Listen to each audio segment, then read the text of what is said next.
Il n'y a vraiment pas de quoi être fier. Sincèrement, je suis super déçu du match de Paris aujourd'hui. Ça faisait longtemps qu'on attendait le retour de ce club en Ligue des Champions. Il y avait pas mal d'attentes autour du départ de Kylian, comment Paris allait réagir au plus haut niveau, etc. Aujourd'hui, on était contre une équipe de Gérone qui est une bonne équipe, qui joue au football, tout ça. Mais quand tu es le Paris Saint-Germain, t'as pas le droit de faire un match comme tu le fais aujourd'hui. Là, on va essayer de débriefer ça le mieux possible. Au niveau de la lumière, ça, j'ai fait le mieux possible. Je sais que vous voyez pas ce qu'il y a derrière, mais au moins, on voit ma tête, c'est le plus important. Et au niveau de la qualité audio, normalement, ça passe aussi. Je vous ai déjà expliqué, on fait avec les moyens du bord, mais c'est très bien comme ça. Du coup, déjà, bonsoir. Je ne vais même pas dire bonsoir, bonsoir, mais là, je suis un petit peu, hein. Vous voyez, moi, Paris, quand on gagne pas, enfin, voilà, je dis on gagne pas, parce que ce match-là, en soi, on l'a gagné, mais pour moi, on l'a pas gagné. Parce que comptablement, bien sûr que ça va nous faire du bien d'avoir les 3 points, etc. Mais c'est une performance qui est pour moi une contre-performance, même s'il y a la victoire à la clé. Et je me suis fait chier aujourd'hui. Je vais vous dire la vérité, je me suis fait chier. Bon, déjà, il y avait un truc, la première mi-temps, je l'ai trouvé très médiocre. Là, j'ai mes notes, c'est pour ça que je regarde ici. Au bout de 20 minutes, il n'y avait toujours pas une frappe cadrée. C'était très pauvre offensivement. C'est vrai qu'on avait un bon pressing à la perte dans les quelques premières secondes, mais après, ça, c'est dans les idées de jeu de Luis Enrique, ça marche comme ça. Mais la vérité, c'est qu'on avait un pressing catastrophique sur certaines séquences de jeu de Giron. Pardon. Parce que dès qu'il gardait un petit peu trop la balle, Paris était perdu, on ne savait plus quoi faire. Et je trouve qu'offensivement, je vais en parler dans la deuxième mi-temps aussi, parce que Dembélé. Après, là d'abord, je fais un petit peu la revue de collectif, après, je passe au cas par cas. Mais offensivement, on a manqué, surtout en première mi-temps. En deuxième mi-temps, ça allait un petit peu mieux. Mais première mi-temps, on a manqué cruellement de créativité. Il n'y avait pas de joueur qui tentait de percer balle au pied. Zahir Emery, c'est vrai. Mais bon, lui, je vais en revenir après. Qui, pour moi, peut-être aujourd'hui, était le meilleur Parisien sur le terrain. Mais à part ça, très compliqué offensivement, très peu de créativité, pas de joueur qui casse les lignes, que ce soit par une passe, comme j'ai dit, par des percées balles au pied, pas de joueur qui dribble, d'un Barcola très décevant aujourd'hui, Dembélé, on va en parler après, comme j'ai dit. Pas de prise de risque devant. Bon, après, c'est vrai qu'il y avait un bloc bas, mais quand même, on se doit de les mettre en danger, même s'ils sont en bloc bas. Toute l'année, on affronte des blocs bas en Ligue 1 et on arrive quand même à planter. Après, défensivement, je trouve que l'équipe elle a été plutôt bonne, même si des fois il y a des petites mésententes, que ce soit avec le gardien, entre Marquinhos et Pacho. Des fois, il y en a un qui ne sait pas s'il doit récupérer la balle, s'il la garde pas. Au niveau du placement aussi, des fois c'était un petit peu bancal. Et moi, je crois que le truc qui m'a le plus choqué en première mi-temps, c'était la phase des 2 minutes 30 de Giron qui nous a baladé au parc. Clairement, c'était effrayant. Après, bon, au niveau des stats, Paris est loin devant en termes de possession. C'est logique, j'ai envie de dire. Après, au niveau des buts attendus, XG, Paris est à 2. Mais à 2, bon, je vais pas sur cas par cas. Parce qu'à 2, on aurait pu marquer dans ce match-là. On a eu des grosses occasions. Mais qu'en deuxième mi-temps déjà. Et je trouve que même en première mi-temps, pour moi, c'est limite si. Je sais pas envie de dire de bêtises, je vais revoir les stats exactes. Mais bon, j'ai pas. Bon, bref, vu que je passe sur l'ordinateur, je sais pas comment ça fonctionne sur téléphone. Mais bref, en première mi-temps, on n'a pas eu d'occasion vraiment franche dans mes souvenirs. Maintenant, on va passer au cas par cas. Safonov, on va commencer par le gardien. Première de Safonov au Paris Saint-Germain, première au Parc des Princes, première Ligue des Champions. C'était sa vraie première pour tout aujourd'hui. Est-ce qu'il y a vraiment quelque chose à dire? Moi, je ne l'ai pas trouvé non plus pas mauvais, pas non plus rassurant de fou. Après, il a eu qu'un tir cadré, il a fait un arrêt. Un arrêt, il repousse la balle. Sincèrement, je peux pas trop le noter. Après, balle au pied, on a vu, il y a un moment où Luis Enrique il a pété un câble sur lui parce qu'il a fait une relance longue vers la fin du match au lieu de jouer court. Sincèrement, lui, je peux pas le juger sur un match où il a aussi peu été sollicité et où Paris a en soi très peu eu d'occasions franches, enfin de frappe quoi. Après, au niveau de la défense, Nuno Mendes, Nuno Mendes qui plante, qui marque son but en soi, c'est bien, même si son but il est très chanceux. Mais j'ai pas vraiment aimé son match offensivement. Défensivement, ça allait. J'ai pas de souvenir où à un moment il s'est vraiment fait mélanger. Mais offensivement, il a rien fait jusqu'à son but justement. Et j'ai pas compris pourquoi. Surtout que Barcola a pas été bon, comme je l'ai dit. Et Nuno Mendes aurait dû prendre ses responsabilités, aller plus devant. Après, est-ce que c'est une consigne du coach ou pas? Ça m'étonnerait pas parce qu'il était vraiment bas pour le coup et on sait que c'est pas dans son style de jeu de base. Du coup, si c'est une, comment dire, une consigne du coach, pour moi, là, Lucien Riquet a déconné un petit peu parce qu'un mec comme Nuno Mendes, même si je veux bien, tu gardes l'assise défensive, mais au moins tu alternes un coup quand ça attaque à droite. C'est logique que Nuno Mendes reste un peu plus défensif. Mais quand ça attaque sur le côté gauche, ça, je commence à parler brésilien, portugais, pardon, c'est la fatigue. Quand ça attaque sur le côté gauche, bah, que Nuno Mendes monte et Hakimi, bah, il prend la place de Nuno Mendes, mais sur le côté droit, comme ça, après Pacho, il décale à gauche, Marquinhos dans l'axe, et Hakimi en tant que, entre guillemets, troisième défenseur central droit. D'ailleurs, au niveau de la défense, comme j'ai dit, Pacho, Marquinhos, Marquinhos, patron, je trouve aujourd'hui vraiment. Pacho, de temps en temps, il y a eu des petites mésententes, mais pareil, assez convaincu de Pacho depuis le début de saison. En vrai, il m'a pas, j'ai pas le souvenir de lui qui a fait une dinguerie ou quoi. Et solide défensivement, on voit que la profondeur, il la gère plutôt bien. Pas grand chose à dire sur lui. Par contre, Hakimi, j'ai pas aimé son match. J'ai pas, là, sur FootMob, carrément, il est, comment vous voyez, il est homme du match, alors que pas du tout pour moi. Hakimi, enfin, le côté droit parisien tout court a pas été bon aujourd'hui. Hakimi, défensivement, Brian Hill, il l'a mélangé. Il y a un moment, il l'a même mis sur les fesses. Défensivement, c'était pas bon. Offensivement, à un moment, il rate une occasion qui est inratable. Je trouve avec Dembélé, on n'a pas eu la connexion qu'ils ont d'habitude les deux. J'ai pas aimé le match d'Hakimi, sincèrement. Je comprends pas comment il est homme du match. Je vois pas en quoi il va être homme du match. Parce que, ok, il a fait beaucoup de passes, 90% de réussite de passes, d'accord, très bien. Il a réussi un dribble, un centre réussi sur 4, un tacle réussi sur 3. Il a gagné un tout petit peu, non, moins que là, il a gagné 7 duels sur 15, moins de un duel sur 2. Je vois pas en quoi, après un match comme ça, tu es homme du match sur FootMob. Bon, heureusement qu'on voit les matchs. Après, au milieu de terrain, Vitinha, pareil. Vitinha, je l'ai trouvé assez timide aujourd'hui. Pas qu'il a été mauvais. Mais après, il revient de blessure. Mais ça n'a pas été le Vitinha qu'on a eu sur la fin de saison dernière. Il n'a pas tellement tenté. Il n'a pas tellement frappé de loin, vu qu'il y avait un bloc bas en face. Pourtant, c'est qu'il a une belle frappe de loin. Il n'a pas tenté des passes que Joao Neves a tenté lui quand il est rentré. Vitinha, c'était un match assez moyen de sa part. Fabien Ruiz, lui, j'ai pas aimé son match aujourd'hui. J'avais l'impression de revoir le Fabien Ruiz de la saison dernière en fait. La saison dernière au Paris Saint-Germain. Le Ruiz, neutre. Tu peux pas dire qu'il est mauvais parce que il fait pas de dinguerie sur le terrain, mais il n'y a pas non plus ce truc-là où tu te dis waouh, genre comme avec l'Espagne, des fois il te sort des trucs, tu te dis mais c'est Messi, c'est Fabien Ruiz, bah là clairement c'était le Fabien Ruiz qu'on n'aime pas voir au Paris Saint-Germain aujourd'hui. Pour moi le seul milieu de terrain en dehors des entrants dont je vais parler après, pour moi c'était Zaïre Emery. Aujourd'hui Zaïre Emery, tu voyais qu'il avait l'envie. Et Zaïre Emery, j'ai retrouvé un Zaïre Emery que je n'avais pas vu depuis longtemps au Paris Saint-Germain, enfin depuis longtemps tout court.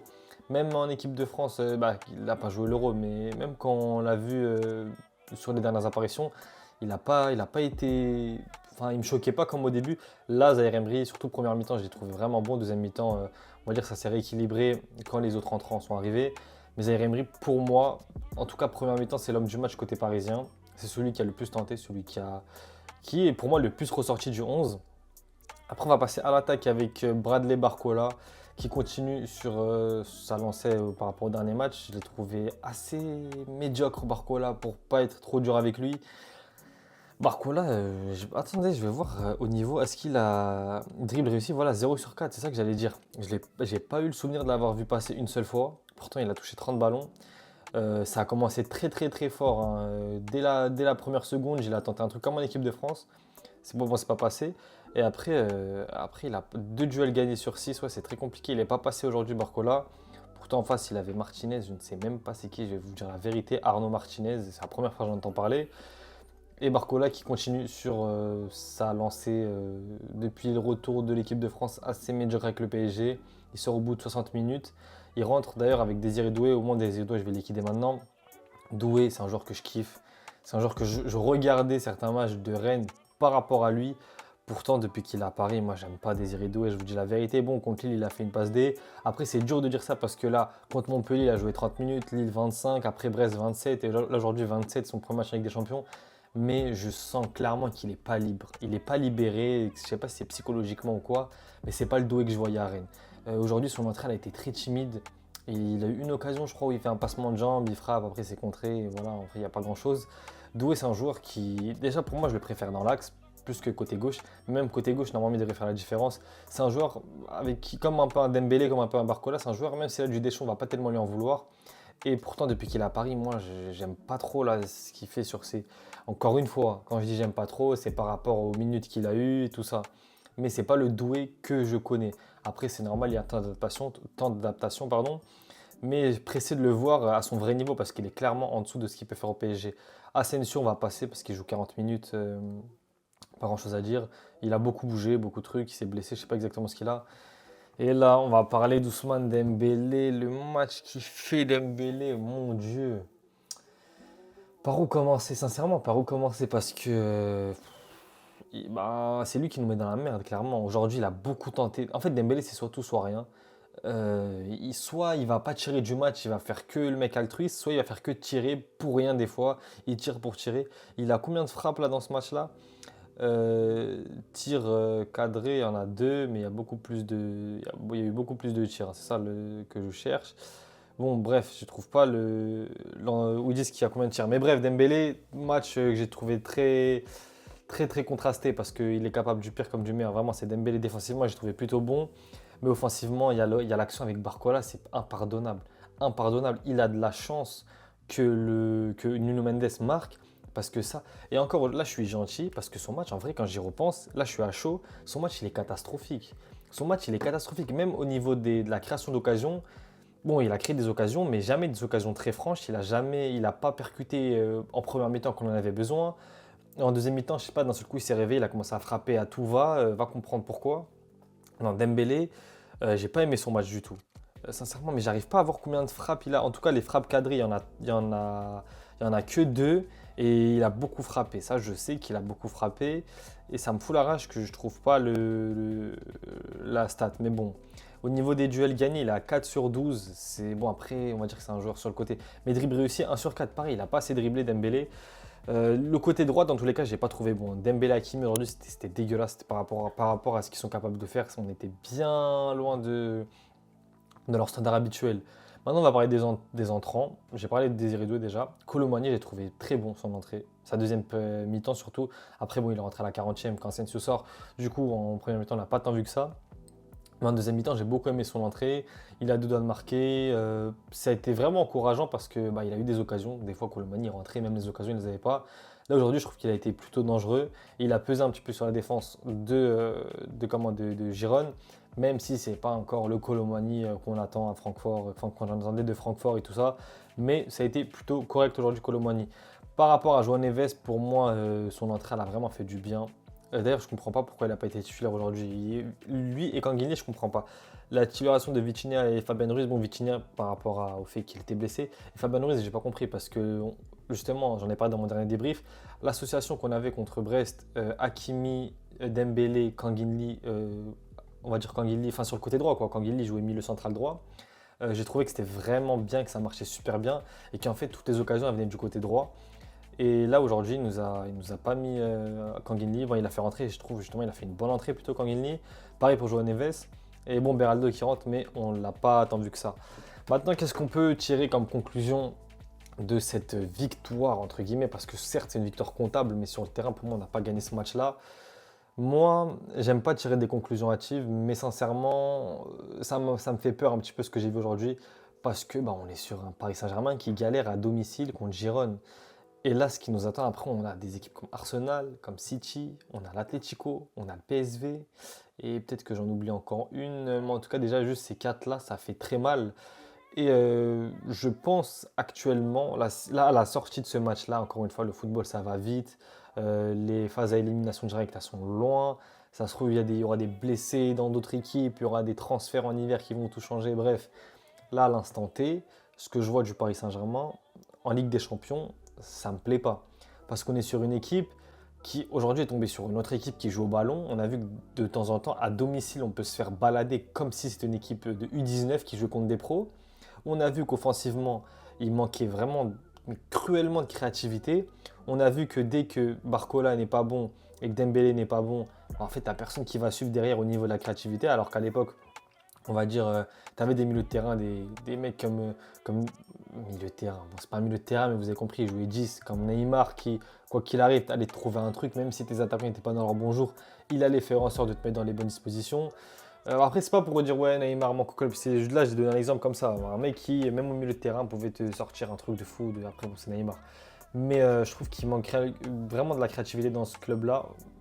Et cette attaque, elle me fait peur.